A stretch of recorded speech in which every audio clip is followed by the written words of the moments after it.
Hi guys. അപ്പോൾ നമ്മൾ ഇന്ന് ഉള്ളത് മൂരാട് പാലത്തിൻ്റെ മുകളിലാണ്. നമ്മുടെ മൂരാട് പാലം മുതൽ ഈ പയ്യോളി ഭാഗത്തെല്ലാം നല്ല രീതിയിൽ ഈ കുണ്ടും കുഴിയെല്ലായിട്ട് റോഡ് കൂടെ വണ്ടിയൊക്കെ പോകാനുള്ള ബുദ്ധിമുട്ടും കാര്യങ്ങളൊക്കെ ഉണ്ടെന്ന് പറയുന്നത് കേട്ടു. അപ്പോൾ അതിൻ്റെ ഭാഗമായിട്ട് നമ്മളൊന്ന് ചെന്നോക്കാൻ വേണ്ടി വന്നതാണ്. അപ്പോൾ പയ്യോളി ഇപ്പോൾ എന്താ ഇപ്പോൾ അവസ്ഥ എന്നല്ല നമുക്ക് നോക്കിക്കാണാം. നമുക്ക് നേരെ പയ്യോളിക്ക് വിട്ടാലോ. ഇതാണ് നമ്മുടെ മൂരാട് പാലം. മൂരാട് പാലം നല്ല സെറ്റപ്പിൽ തന്നെ വാഗാട് കമ്പനി ചെയ്തിട്ടുണ്ട്. ഈ പാലത്തിന്റെ ഇത് വെച്ച് നോക്കുകയാണെങ്കിൽ നല്ലൊരു സ്പീഡിലുള്ള വർക്കും കാര്യങ്ങളൊക്കെ തന്നെയായിരുന്നു. നല്ല ഗംഭീര ഒരു പാലാണ്. വണ്ടിയൊക്കെ നല്ല ചീറി പാഞ്ഞു പോകുന്നുണ്ട്. പക്ഷേങ്കിൽ ഈ പാലം കഴിഞ്ഞിട്ടുള്ള കാഴ്ചയാണ് നിങ്ങൾ കാണേണ്ടത്. നമ്മുടെ നാഷണൽ ഹൈവേ ആണ്. വർക്ക് നടക്കുന്നുണ്ടെങ്കിലും ജനങ്ങൾക്ക് ഇതുവഴി കടന്നു പോകണ്ടേ. എന്നാൽ അതുപോലത്തെ ഒരു റോഡാണ് നമ്മുടെ മുന്നിൽ ഇപ്പോൾ ഉള്ളത്. പാലം കഴിഞ്ഞ് കുറച്ച് മുന്നോട്ടായി പോയി കഴിയുമ്പോൾ തന്നെ നമ്മുടെ റോഡിന്റെ ഗതി ടോട്ടലി അങ്ങ് മാറും. കാരണം ബൈക്കുകാരെല്ലാം ഇതുവഴി പോകുമ്പോൾ വളരെ ശ്രദ്ധിച്ചു വേണം പോകാൻ. കംപ്ലീറ്റ് കുണ്ടും കുഴിയും ഒക്കെയാണ്. നമ്മൾ എങ്ങനെയോ വെട്ടിച്ച് തിരിച്ചും മറിച്ചൊക്കെ പോയതാണ്. കാരണം നമ്മൾ ഇതുവഴി പോയിട്ട് എക്സ്പീരിയൻസ് ഉണ്ട്. അധികവും പോകുന്ന റൂട്ടാണ്. എവിടെയൊക്കെ നല്ല ആഴമുള്ള കുഴിയും കാര്യങ്ങളൊക്കെ ഉണ്ടെന്ന് നമുക്ക് മനസ്സിലാവും. പക്ഷെങ്കിൽ ആദ്യമായിട്ട് അത് പരിചയമില്ലാണ്ട് പോകുന്ന ആൾക്കാരാകുമ്പോൾ അത്യാവശ്യം കുഴിയിലൊക്കെ വീണ് ബൈക്കൊക്കെ വീണ് പരിക്ക് പറ്റാനുള്ള സാധ്യതയൊക്കെ ഉണ്ട്. നമ്മളിപ്പോ കറക്റ്റ് ഉള്ള ലൊക്കേഷൻ എന്ന് പറയുന്ന പാലം കഴിഞ്ഞിട്ട് ഈ ക്രാഫ്റ്റ് വില്ലേജിലൊക്കെ പോകുന്ന അണ്ടർപാസിന്റെ അടുത്താണ്. അവിടെയുള്ളൊരു കാഴ്ച നിങ്ങൾ കാണണം. കംപ്ലീറ്റ് വെള്ളമാണ് അണ്ടർപാസിന്റെ ഉള്ളിലായിട്ട്. ഒരു പുഴ പോലെ തന്നെ ഉണ്ട്. അതുപോലെ തന്നെ മുന്നിലൊക്കെ നല്ല വലിയ വലിയ കുണ്ടുകളാണ്. ഒരു എമർജൻസി വണ്ടിയൊക്കെ ഇതുവഴി വന്നാൽ എങ്ങനെയാണ് ഇതുവഴി സ്പീഡിലൊക്കെ പോകാൻ പറ്റുക? ഒരു എമർജൻസി സിറ്റുവേഷനിൽ ഇതുവഴി കടന്നു പോകുന്ന വണ്ടീൻ്റെ ഒരു അവസ്ഥ, അതുപോലെ തന്നെ ഒരു ആംബുലൻസ് ഒക്കെ വരികയാണെങ്കിൽ അതിലിരിക്കുന്ന രോഗികളുടെ ഒരു അവസ്ഥ ഒന്ന് ആലോചിക്കണം. ഇത് നമ്മുടെ നാഷണൽ ഹൈവേ ആണ്. അതുപോലെ തന്നെ നമ്മളിപ്പോ മൂരാട് പാലത്തിന്റെ മുകളിൽ നിന്ന് പയ്യോളിലേക്കാണ് പോകുന്നത്. ഇപ്പോ നമ്മുടെ റോഡിന്റെ ഓപ്പോസിറ്റ് സൈഡുള്ള റോഡും വളരെ മോശമായ അവസ്ഥയാണ്. നമുക്ക് ജസ്റ്റ് ഒന്ന് അത് നോക്കാം.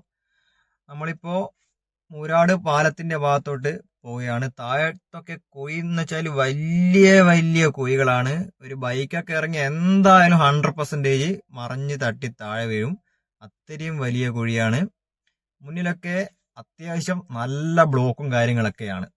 വേറെ ഒരു രക്ഷയില്ല. കാരണം ഇത്രയും വലിയ കുഴിയിലൂടെ ഒന്നും നമുക്ക് സ്പീഡിലൊന്നും വണ്ടി എടുത്ത് പോകാനോ കാര്യങ്ങളൊക്കെ ഒന്നും പറ്റൂല. പിന്നെ പറയേണ്ട കാര്യം എന്ന് വെച്ചാൽ ഫുള്ള് വെള്ളക്കെട്ടും കാര്യങ്ങളൊക്കെയാണ്. ഇത് നമ്മുടെ ക്രാഫ്റ്റ് വില്ലേജിലേക്ക് പോകുന്ന റോഡാണ് ലെഫ്റ്റിലായിട്ട്. അതിന്റെ അണ്ടർ പാസേജിന്റെ അവസ്ഥയാണ് ഇത്. മൊത്തം ഒരു പുഴ പോലെ അങ്ങ് കിടക്കുകയാണ്. മുട്ടോളം വെള്ളമുണ്ട് അതിന്. അപ്പോൾ ഇവിടുത്തെ സ്ഥിതി എന്ന് പറയുന്നത് ഇതാണ്. ഇനിയിപ്പോ റോഡിന്റെ അവസ്ഥ നോക്കട്ടെ. ഇതാ വലിയ വലിയ കുഴികളൊക്കെ ഉണ്ട്. ആ കാറൊക്കെ പോകുന്ന ഒരു പോക്ക് കണ്ടാൽ തന്നെ മനസ്സിലാവും. ആ കുഴിയിലൊക്കെ പോയി വീഴുന്നത് ഒരു ബൈക്കാണെങ്കിൽ ഉള്ളൊരു അവസ്ഥ ആലോചിച്ച് നോക്കുക. എങ്ങനെയായാലും ഒരു ആക്റ്റീവ് ഒക്കെ പോയി വീണ് കഴിഞ്ഞാൽ, ഈ കുഴിയിലൊക്കെ വീണ് കഴിഞ്ഞാൽ മറഞ്ഞു തട്ടി താഴെ എന്നുള്ള കാര്യത്തിൽ ഒരു സംശയം വേണ്ട. ഇതിപ്പോ മൂരാട് പാലത്തിന്റെ അങ്ങോട്ടേക്കുള്ള ഏരിയ ആണ്. ബൈക്കൊക്കെ എടുത്തു പോകാൻ വളരെ ബുദ്ധിമുട്ട് തന്നെയാണ്. ജസ്റ്റ് ഒന്ന് തെന്നിപ്പോയാൽ നമ്മള് ചളിയില് മലന്നടിച്ച് വീഴും. കാരണം അത്രയും മോശമായിട്ടുള്ള റോഡാണ്. നേരത്തെ നിങ്ങൾ ഓപ്പോസിറ്റ് ആയിട്ടുള്ള റോഡ് നിങ്ങൾ കണ്ടിട്ടുണ്ടാവും. അതേ അവസ്ഥ തന്നെയാണ് ഇപ്പുറത്തുള്ള റോഡും. വേറെ വഴിയും കാര്യങ്ങളൊക്കെ തന്നെ ഒന്നുമില്ല. മെയിൻ ഗാരേജിന്റെ വർക്ക് ഒന്നും തന്നെ ചെയ്തു തുടങ്ങിയിട്ടില്ല. എല്ലാം പഴയ പോലെ തന്നെ വെള്ളക്കെട്ടായിട്ട് അങ്ങനെ ഒരു പുഴ പോലെ കിടക്കുന്നുണ്ട്. എന്തായാലും വളരെ മോശമായിട്ടുള്ളൊരു അവസ്ഥയാണ് നമ്മളിപ്പോൾ ഇവിടെ കണ്ടുകൊണ്ടിരിക്കുന്നത്. കാരണം ഇപ്പോൾ നിലവിലുള്ള ഈ കാഴ്ച ഇങ്ങനെയാണ്. മഴയുടെ മുമ്പിട്ട് ഈ റോഡ് അവർക്ക് എന്തെങ്കിലും ചെയ്തൊന്ന് സെറ്റപ്പ് ആക്കാമായിരുന്നു. പക്ഷെ ഒന്നും തന്നെ ചെയ്തിട്ടില്ല. എന്തായാലും നമ്മൾ ഇനിയിപ്പോ പയ്യോളി ഭാഗത്തേക്ക് തന്നെ പോവുകയാണ്. അവിടെ എന്താ സ്ഥിതി എന്നുള്ളത് നമുക്ക് നോക്കാം. കാരണം പയ്യോളിക്ക് നല്ല രീതിയിൽ ബ്ലോക്കും കാര്യങ്ങളൊക്കെ തന്നെ വരുന്നുണ്ടെന്ന് നമുക്ക് പല പല ന്യൂസുകളിലായിട്ടൊക്കെ നമ്മൾ മനസ്സിലാക്കിയിട്ടുണ്ട്. എന്താണ് അവിടുത്തെ കാരണം, എന്തുകൊണ്ടാണ് ബ്ലോക്ക് വരാനുള്ള കാരണം? ഇപ്പൊ കണ്ണൂരിൽ നിന്നും കോഴിക്കോടേക്ക് പോകുന്ന വണ്ടിയൊക്കെ അധികവും പേരാമ്പ്ര റൂട്ട് വഴി, ഉള്ളിയേരി റൂട്ട് വഴിയാണ് തിരിച്ചുവിടുന്നത്. അത് എന്തുകൊണ്ടാന്ന് വെച്ചാൽ ഇവിടെ അത്രയും ട്രാഫിക് ബ്ലോക്ക് ഉണ്ടാകുന്ന ഒരു സിറ്റുവേഷൻ വരുന്നുണ്ട്. എമർജൻസി വണ്ടികളൊക്കെ പോവാത്തൊരു അവസ്ഥയാണ്. ഇവിടെയൊക്കെ വെള്ളക്കെട്ടുകളായിട്ട് ഇങ്ങനെ നിൽക്കുകയാണ് നമ്മുടെ റോഡ്. ആകെപ്പാടെ ഉള്ളത് എന്ന് വെച്ചാൽ ഈ പഴയ ഈ റോഡ് അവിടെ ഉള്ളത് കൊണ്ട് വലിയ പ്രശ്നങ്ങളൊന്നുമില്ല. ചെറിയ ചെറിയ കുഴി മാത്രമേ ഉള്ളൂ. അപ്പോൾ പൊളിച്ച റോഡ് കംപ്ലീറ്റ് ഈ സർവീസ് റോഡൊക്കെ വലിയ മോശമാണ്. ഈ കുഴിയൊക്കെ വളരെ ഡേഞ്ചറാണ്, നല്ല ആയുള്ള കുഴിയാണ്. നമ്മളിപ്പോ ഇരിങ്ങൽ ഭാഗത്തായിട്ട് എത്തിക്കൊണ്ടിരിക്കുകയാണ്.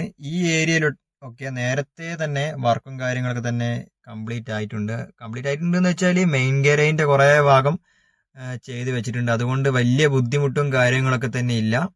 ഈ ഇരിങ്ങല്, ഈ അയനിക്കാട് ഈ ഏരിയയിലൊക്കെ നമുക്ക് സ്പീഡ് തന്നെ വണ്ടി എടുത്ത് പോകാം. വലിയ ബ്ലോക്കും കാര്യമില്ല, കുഴിയില്ല, അത്യാവശ്യം പ്രശ്നങ്ങളൊന്നുമില്ല. കാരണം മെയിൻ ഗാരേജിന്റെ വർക്ക് കുറെ ഏരിയയിൽ ചെയ്തത് കൊണ്ടാണ്.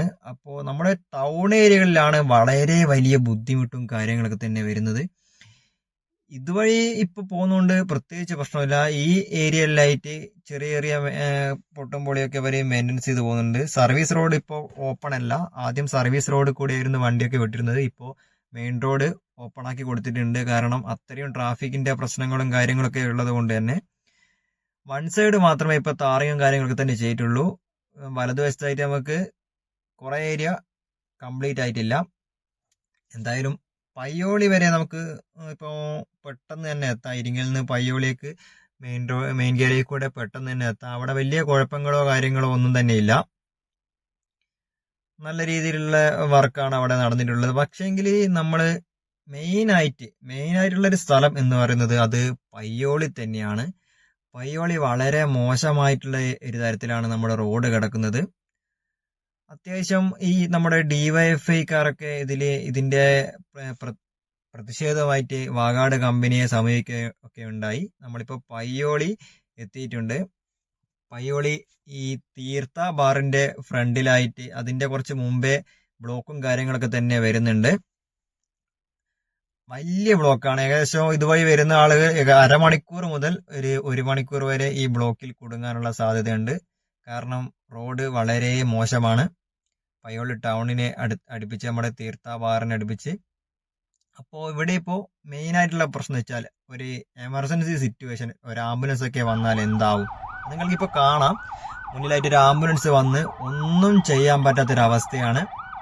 ആംബുലൻസിന് സൈഡ് കൊടുക്കാനോ ഈ കാറിന് ഒക്കെ സൈഡ് കൊടുക്കാം. പക്ഷേങ്കിൽ ആ കാറൊക്കെ ഇപ്പോൾ കുറച്ച് സൈഡ് കൊടുക്കുന്നുണ്ട്. അത് കൊടുത്താൽ പോലും ആംബുലൻസിന് പോകാൻ പറ്റൂല. കാരണം വലത്തോട്ടേക്കും പോകാൻ പറ്റൂല, ഇടത്തോട്ടേക്കും പോകാൻ പറ്റൂല. ചെറിയൊരു വീതിയിൽ മാത്രമേ ആ സ്ഥലമുള്ളൂ. അത് ഓരോ ലൈനായിട്ട് വണ്ടിയൊക്കെ ഇങ്ങനെ കുടുങ്ങി കിടക്കുന്ന അവസ്ഥയാണ്. ആംബുലൻസിന് കുറച്ച് മുന്നോട്ട് പോയതിനു ശേഷം അവിടെ ബ്ലോക്കായി വീണ്ടും എമർജൻസി സിറ്റുവേഷനിൽ എമർജൻസി വണ്ടികളൊന്നും പോകാൻ പറ്റാത്ത വളരെ മോശമായിട്ടുള്ളൊരു സിറ്റുവേഷനിലാണ് നമ്മുടെ പയ്യോളി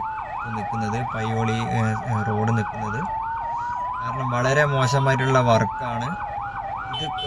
കഴിഞ്ഞ മഴേന്റെ മുമ്പിട്ട് ഈ ഒരു ഏരിയ നോക്കുന്നുണ്ടെങ്കിലും ഒന്നും തന്നെ ചെയ്യാൻ പറ്റിയിരുന്നില്ല. പണി വളരെ സ്ലോ ആണ്. എനിക്ക് കണ്ടപ്പോൾ വളരെ സ്ലോ ആയിട്ടാണ് തോന്നിയത്. കാരണം നമ്മുടെ കാസർഗോഡ് നമ്മുടെ വീഡിയോസൊക്കെ ഇതിലുണ്ട്. അതൊക്കെ വളരെ സ്പീഡായിട്ട് വർക്ക് നീങ്ങുന്നുണ്ട്. ഇതാണ് നമ്മുടെ ആ ഏരിയയിലുള്ള അവസ്ഥ. ഓരോ വണ്ടിയും ക്യൂ ആയിട്ട് ഇങ്ങനെ പോയിക്കൊണ്ടിരിക്കണം. നടുവിലാണെങ്കിൽ നല്ലൊരു തടാകം പോലെ തന്നെ നമ്മുടെ മെയിൻ റോഡ് കിടപ്പുണ്ട്. മൊത്തം വെള്ളക്കെട്ടുകളായിട്ട് ഒരു കുളം പോലെ കിടക്കുന്നുണ്ട്. വേറൊരു പ്രധാനപ്പെട്ട കാര്യം എന്ന് വെച്ചാൽ ഈ വെള്ളം ഇങ്ങനെ കെട്ടി നിൽക്കുന്നത് കൊണ്ട് തന്നെ വളരെ ഒരു ഡേഞ്ചർ ആയിട്ടുള്ള ഒരു കാര്യമാണ്. ബസ്സൊക്കെ ഇതാ കുടുങ്ങിയില്ലെന്ന് പറഞ്ഞിട്ടാണ് പോയിക്കൊണ്ടിരിക്കുന്നത്. കാരണം അത്രയും സ്പേസ് കുറവാണ്. ഇത്രയും ലോഡുള്ള ഈ ബസ്സൊക്കെ ഈ സൈഡിലൂടെ ഇങ്ങനെ പോകുമ്പോൾ സ്വാഭാവികമായിട്ടും ഈ സൈഡിലായിട്ട് വെള്ളക്കെട്ട് ഇങ്ങനെ നിറഞ്ഞു കിടക്കുന്നുണ്ട്. അപ്പോൾ സർവീസ് റോഡിന്റെ അടിയിലൊക്കെ ഫുള്ളായിട്ട് വെള്ളമായിരിക്കും. മേ ബി ഈ റോഡ് ഇടിയാനുള്ള ചാൻസും വളരെ കൂടുതലാണ്. അപ്പോൾ ഇതിലൂടെ പോകുന്നത് തന്നെ ഡേഞ്ചർ ആയിട്ടുള്ളൊരു കാര്യമാണ്. ലോഡും വണ്ടിയൊക്കെ എതിർവഴി പോകുന്നേരം നമ്മുടെ ഈ എഡ്ജ് ഇടിഞ്ഞ് താഴെ പോകാനുള്ള ചാൻസ് വളരെ വലിയ കൂടുതലാണ്. അപകടം കൂടുതലുള്ളൊരു സ്ഥലം തന്നെയാണ്. അതുകൊണ്ടൊക്കെ തന്നെയാണ് നമ്മുടെ ഈ പയ്യോളി ഏരിയയിൽ ഈ ട്രാഫിക് ബ്ലോക്കും കാര്യങ്ങളും മൊത്തത്തിൽ പ്രശ്നങ്ങളും വരുന്നത്. വലിയ വണ്ടികളൊക്കെ, ലോഡുള്ള വണ്ടികളൊക്കെ ഈ ഉള്ളിയേരി പേരാമ്പ്ര റൂട്ടൊക്കെ വഴിതിരിച്ചു വിടുന്നതും അതുകൊണ്ടാണ്. നിങ്ങൾക്കിപ്പോൾ നോക്കിയാൽ കാണുന്നുണ്ടാവും, ഇത്രയും ഒരു നാഷണൽ ഹൈവേന്റെ ഇപ്പൊ നമ്മുടെ ഒരു ഹൈവേ ആണ് മുന്നിൽ കാണുന്നത്. ഈ ഹൈവേന്റെ ഒരു ദയനീയമായിട്ടുള്ള ഒരു അവസ്ഥ. നമുക്ക് എന്തായാലും ഈ റോഡ് കൊണ്ട് വലിയ ഉപകാരവും കാര്യങ്ങളൊന്നും ഇല്ല. നമ്മളിങ്ങനെ കുണ്ടുകൂടിയൊക്കെ പോകേണ്ടി വരും. പക്ഷേങ്കിൽ വരുന്ന തലമുറക്ക് ഈ റോഡ് നല്ല രീതിയിൽ ഉപകാരപ്പെടും. ഡ്രെയിനേജിന്റെ മുകളിലായിട്ടാണ് വെള്ളം നിൽക്കുന്നത്. ലെഫ്റ്റ് സൈഡിലായിട്ട് നമുക്ക് കാണുന്നുണ്ട്. ഡ്രെയിനേജിൽ കൂടെ വെള്ളം ഒഴുകാനുള്ള സിസ്റ്റമാണ് ഡ്രെയിനേജ്. അപ്പൊ അതിന്റെ മുകളിൽ വെള്ളം കയറി കഴിഞ്ഞാൽ എങ്ങനെയാണ് അതുവഴി വെള്ളം കടന്നു പോവുക?